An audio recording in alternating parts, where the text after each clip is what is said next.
Yeah, that was Carol Sloan hitting those high notes at the end of the song Walkin' by Larry Elgart. Carol tells us about leaving Larry Elgart next hour to pursue a solo career. Now back to our guest, Michael Rose, and he talks about a song he did that appeared in a movie. That particular selection was used in a movie called New York, I Love You.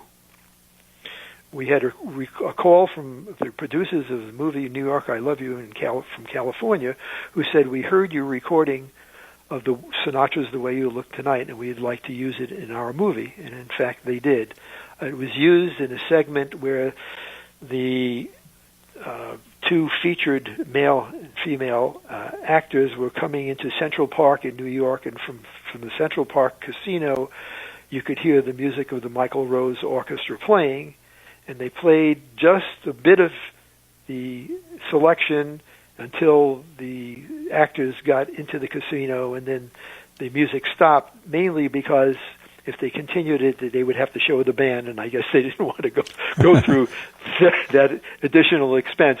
But that was used in the movie called New York, I Love You, The Way You Look Tonight. It was the exact Sinatra arrangement, and I thought, I know why they selected that, because this arrangement sounds like Sinatra is singing it, because I had the Sinatra sound alike with my band, and we duplicated the arrangement exactly. And if they contacted the Sinatra office, they would probably have to pay a king's ransom for them to be able to use it. So they got it for us for less than the king's ransom. Someday, when I'm awfully low, when the world is cold, I will feel a glow just thinking of you and the way you look tonight.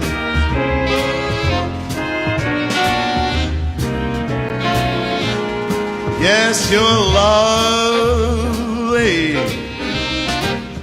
with your smile so warm and your cheeks so soft. There is nothing for me but to love you and the way you look tonight.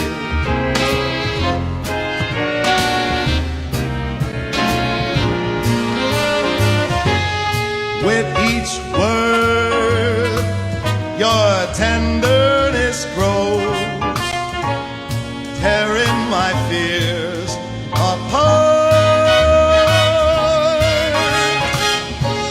And that laugh that wrinkles your nose, it touches my foolish heart. Lovely, don't you ever change. Keep that breathless charm. Won't you please arrange it? 'Cause I love you just the way you look tonight.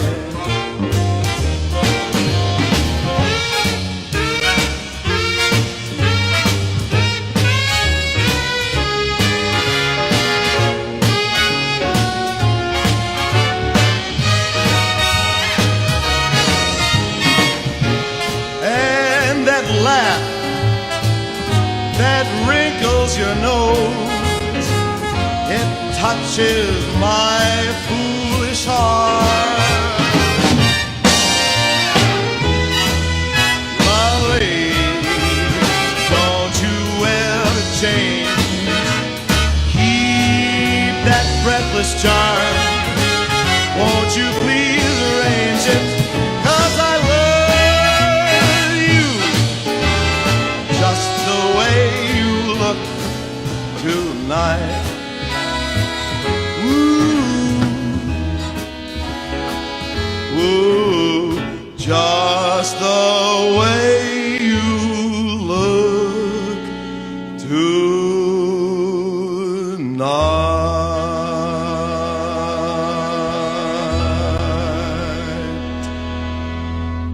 Michael, you've lived a very exciting life, and where do you make your home today, and are you still playing the trumpet?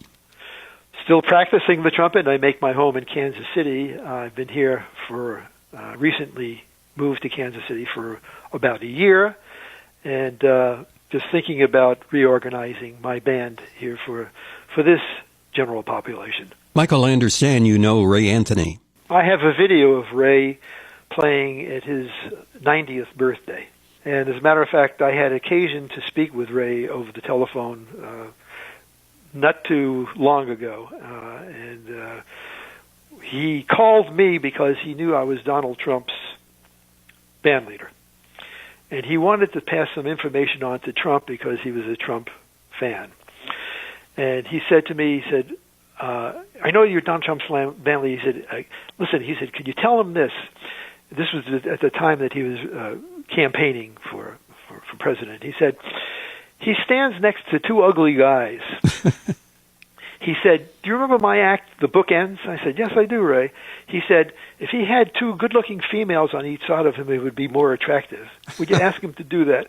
So we got to talking, and I said, he said, by the way, he said, what do you do? I said, well, I lead the band for, I said, I'm a trumpet player, and I said, I'm also a fan of yours. I've been a fan of yours since I've been in high school. I sent him a recording, and he sent me back a lovely thing saying, this is wonderful, great sound. And I had proceeded to have a long conversation with him, about an hour, and we found out that both of our grandparents came from the same town in Sicily, Italy, same province, and Castellammare del Golfo, as a matter of fact. And we started talking about the business. We started talking about playing. I was asking him about equipment, and we had a great conversation. I had the opportunity to speak with somebody who I idolized, as a matter of fact, who I emulated. I tried to sound like him, and I said, as a matter of fact, I said, I'll send you a copy of my version of Young Man with a Horn. But I'll say this, Doc Severinsen, who I believe is 90 years old at this point in time, plays like he was 19 years old. Yeah. He's still on the road, playing, practicing, and has a dedication and a schedule that doesn't allow him to give up his playing. Both excellent musicians. Yes. Along with you. Well, Yes. no, I'm just a pretender. I try to do what they're doing, but these guys were the giants, and Yeah. I'm just trying to kind of preserve what they do and do it at my best, which is not really as well as they did it. Well, you're too modest. I've heard your trumpet playing on this CD, and it's fabulous. So, Well, thank you. Thank you. Michael, thank you for being on our show. You're very welcome.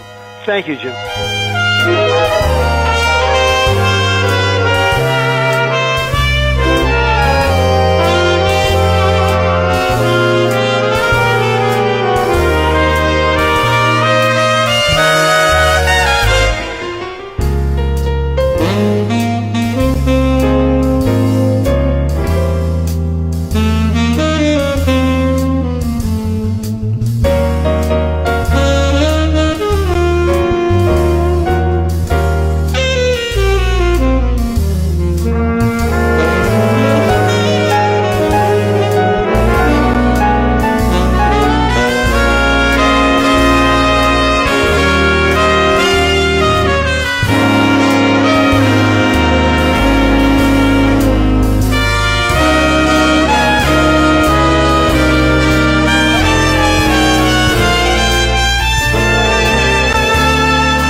Now back to our guest, Carol Sloan. Bill Finnegan, who was, as you mean, you know Finnegan, sort of Finnegan band.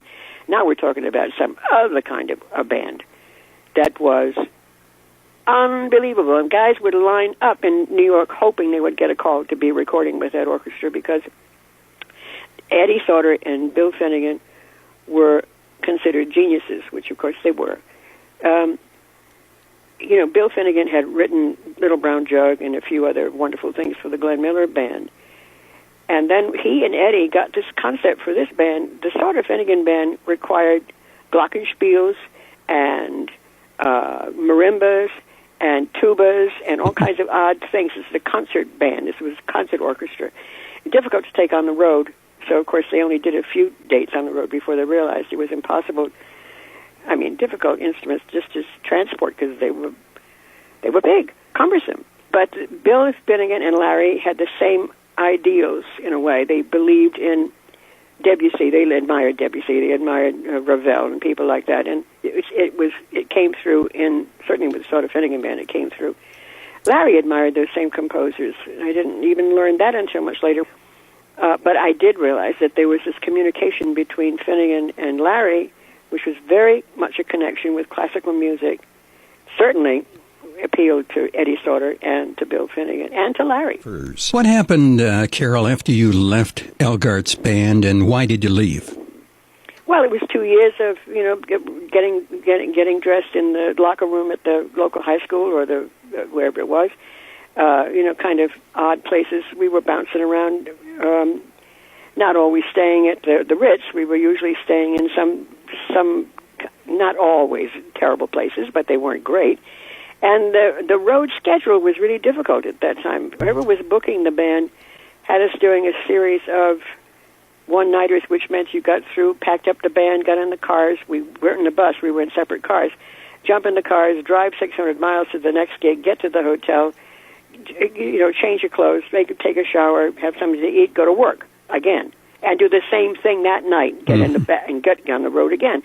That was okay for a woman as young as I was, and I was able to bounce with it a bit. But after a while, it became a bit tedious. And so when I left the band in 1960, I actually became a secretary in New York. I was working temporary jobs, secretary jobs in New York.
Larry Elgart and his Hooked on Swing band with Harlem Nocturne. He recorded that in 1983. Now back to Carol Sloan. The guy who had actually initially approached me about auditioning for Larry was his road manager, a man named Bob Bonus. And Bob, by then, had left Larry as well, and he was working for the Willard Alexander office, a major theatrical agency in New York. Bob was very much in my corner and thought I was a wonderful singer, and when he could finagle my name and get me onto some kind of a gig, he would. And he managed to get me onto a Pittsburgh Jazz Festival in 1960, I think it was, 58 or 60. And nobody knew who I was, but I was inexpensive, obviously. But anyway, I was allowed to open this festival. I sang a set to open the festival. John Hendricks heard me sing. John Hendricks, Dave Lambert, and Annie Ross were on the bill for that weekend as some of the major headliners.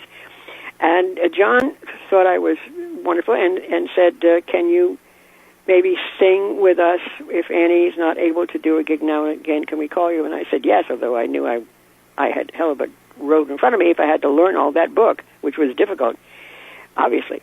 But anyway, I went back to being a secretary, and I went to my boss, and I said, look, Mr. Halpern, it's possible that I'm going to get a phone call which says I have to be somewhere tomorrow, and I'll have to walk out of here without even giving you 2 weeks' notice. If you can deal with that, is that okay? And he said, yes, of course. He thought it never happened. It did happen. I was asked to come down and take her place, and the first thing he asked me to sing was Cottontail, which is an incredibly difficult, fast, rapid pace thingamajig. It's on the album LH&R Sing Duke Ellington, or Sing Ellington. Thank God in those days they used to publish the lyrics in the back of the albums. However, I still get a tangle now and again if I decide ever to do it. I mean, once it's in your head, it's like a piece of Shakespeare. It's like a piece of text out of Shakespeare because you never lose it. Once I memorize the thing, it's stuck in my head, and I don't think I can ever get rid of it. From the album I Never Went Away, here's Carol Sloan with Cottontail.